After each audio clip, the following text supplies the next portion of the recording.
Hey guys, it's Barrett with the Campy Camper. We're here today at Fort Pickens National Seashore. We're actually at the fort making this video. We did stay at the Fort Pickens Campground. It's a really nice campground and I highly suggest that you check it out if you've not done that. You can make reservations on Recreation.gov. And just a side note, if you have the senior pass or the handicap access pass that used to be known as the America the Beautiful pass, we have a video about that I'll link in here. But that gives you 50% off at this campground.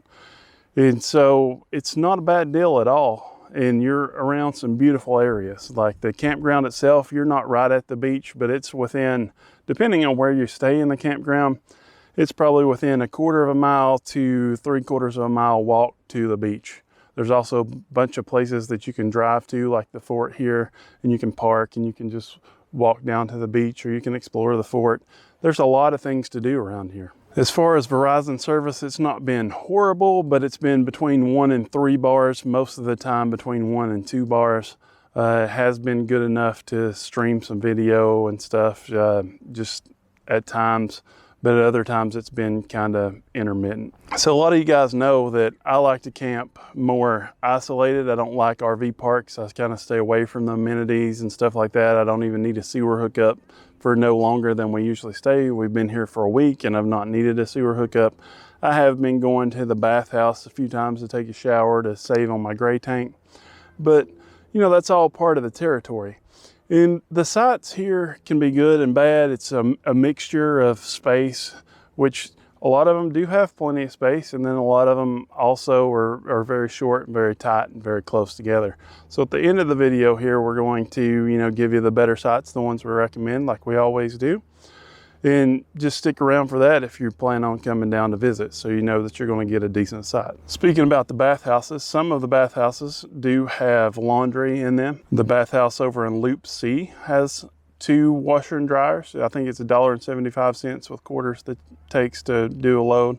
And so that was very nice, being that we were here for a week because we had to go do our clothes once or twice. As far as the difference in the loops, a lot of people do prefer Loop A. And when I just drove through, it's a smaller loop and I didn't really understand why. I think number one, it may be a little bit closer to the beach, but the boardwalk going to the beach from Loop A was closed right now because of the hurricane, because you could see that portions of it had fallen down. And so I'm sure they're going to get that fixed, but I couldn't really see how far it was on that based from the other loop that we stayed at. I will say when you drove around, I wasn't that impressed when I drove around because I was like, this is a small loop. Everybody's close together. A lot of the sites are unlevel, but whenever I got out and I actually walked around the loop and you took time to actually look at things, you could understand why a lot of people like to stay over there. A lot of the sites are nicer.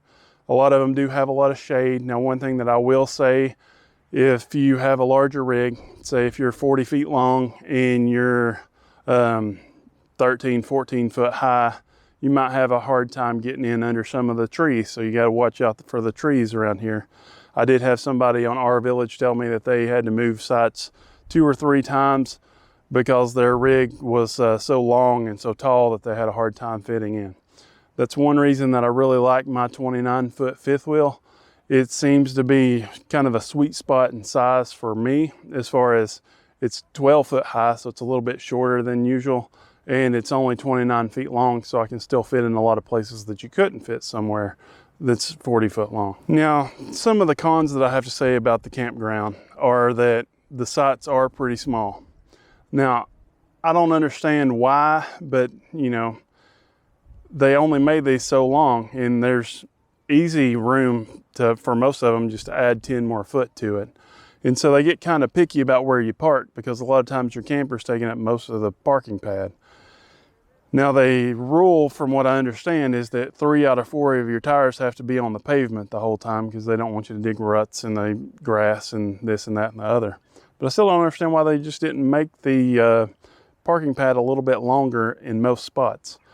With that, I will say that it really makes a difference on how you park and give yourself room. I've saw a lot of people that park just kind of in the center of the pad where the back of their camper lines up with the back of the pad. It leaves them no space for parking, which there is some overflow parking around, so it's not horrible, but there is enough room for you to park in a lot of situations. as long as you move your camper all the way back to the curb. And then, of course, your leveling jacks are going to be, your stabilizer jacks are going to be in the grass, but nobody really says anything about that. So just talking about the other loops that are there. So there's A loop, which we already talked about. Then there's B loop, which are non-electric, and also, I think it's B and D loop are non-electric, and they say no campers, but I did see a few like small teardrop kind of things over there. I don't guess they really have too strict rules about that. But then in the other main area where you're going to have your camper parking is loops C and E, which kind of come together and form one big loop, and it just kind of splits in the middle. As far as those, loop C has some good sites, but a lot of them are really close together and really small, especially there at the beginning. And so you really have to be careful about where you pick. Loop E also has some of that, but there's also some great sites in both that are further apart and give you more privacy. And so I'm going to give you those sites here in just a minute. All right, so now we're going to go over the sites that we recommend. And a lot of these sites I did rank, by the order that I would stay in them. I did keep Loop A separated, but a lot of these are kind of splitting hairs as far as which one's in front of the other. And so the main thing is, like, I would recommend these sites, but the ones that are toward the front of the list, I really had a little more emphasis on.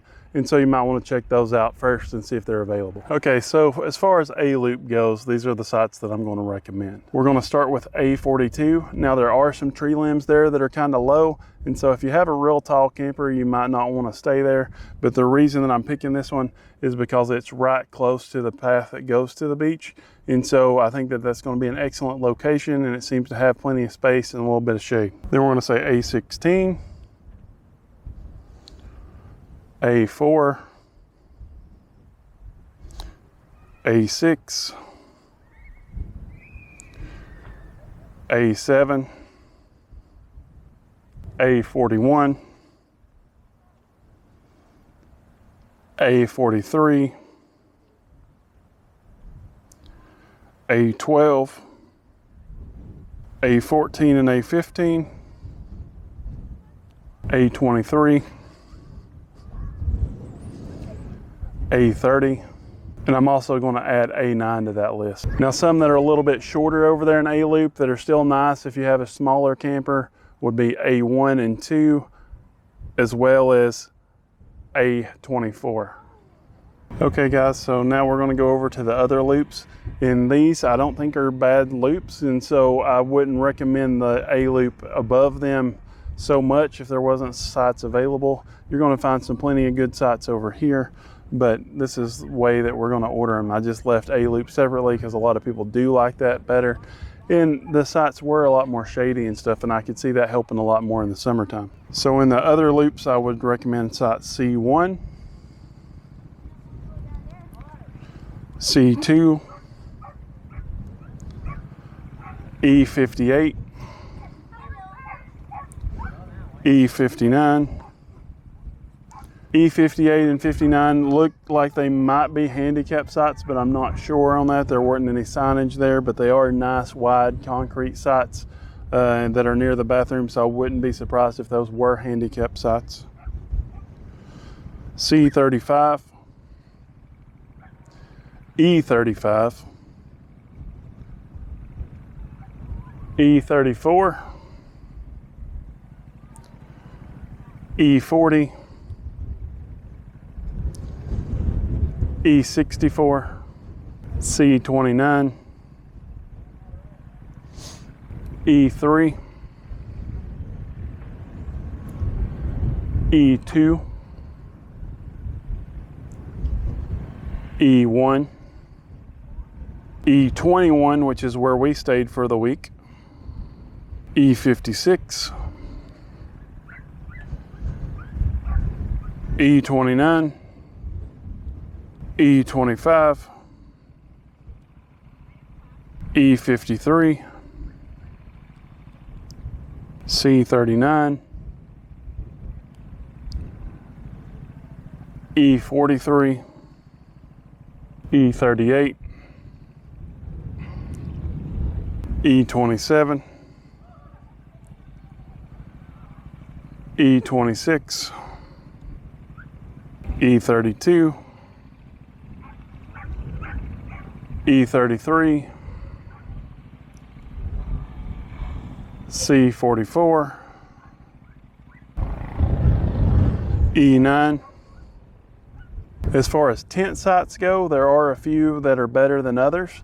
I almost didn't even see these, and then I decided to go around the loop just to make sure, because a lot of these tent sites are just kind of in the field right next to each other. But the ones that are at the very beginning, which is B2 through B6, those are great tent sites. There's still no power over there, but they are pretty private. There's a lot of brush and stuff around you to just aid in the privacy and kind of give you your own separate space over there. And these are just in a league of their own between B2 and B6.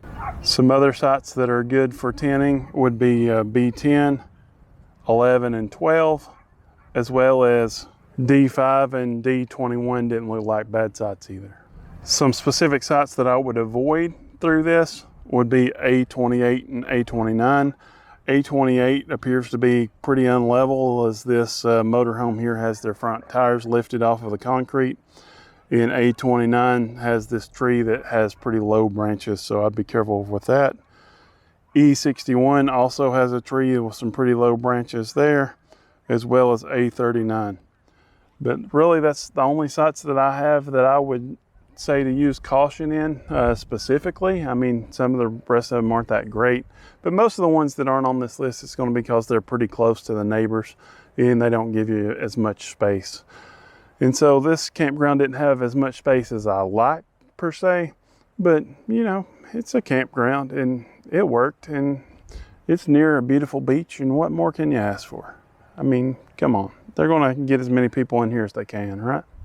And if they have the stuff around to do, like coming to the fort and going to the beach, and you're pretty close to Pensacola Beach down here and all the shops and stuff that are down there, then, you know, it's a win-win. I mean, they're going to throw a few more people in here than they probably should, and we're just going to kind of go with it because it's not like crazy expensive, and it's a nice place to stay.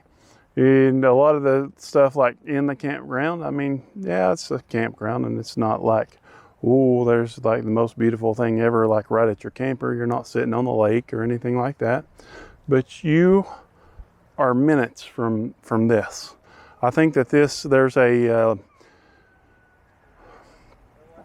there is some walking trails all over the peninsula here, and there's one that comes out of B Loop where the tents are. And it's 1/10 of a mile, it said, to go to one of the batteries, which is the big black buildings where they had the big rifles in the early 1900s. And along that, if you pass that, that's 1/10 of a mile. I think it said it was a mile till you get here at the fort. So it's not like a horrible walk if you just wanted to walk down here. And you have some pretty scenery along the way. That trail is going to take you along the bay here. There's also a loop that's in Campground E. There's also a trail over on Loop E that has a trail that goes across and comes out at the bay. Now, it was pretty steep going down, so I didn't actually walk down there, but there's a few different trails over there that you could have took. And so I didn't actually go down there because I was actually searching for the other side of the beach, which would be the Gulf of Mexico. All in all, it's a great place to stay though. I highly recommend it. If you hadn't been down here, come down here and check them out. Do not forget to hit that subscribe button.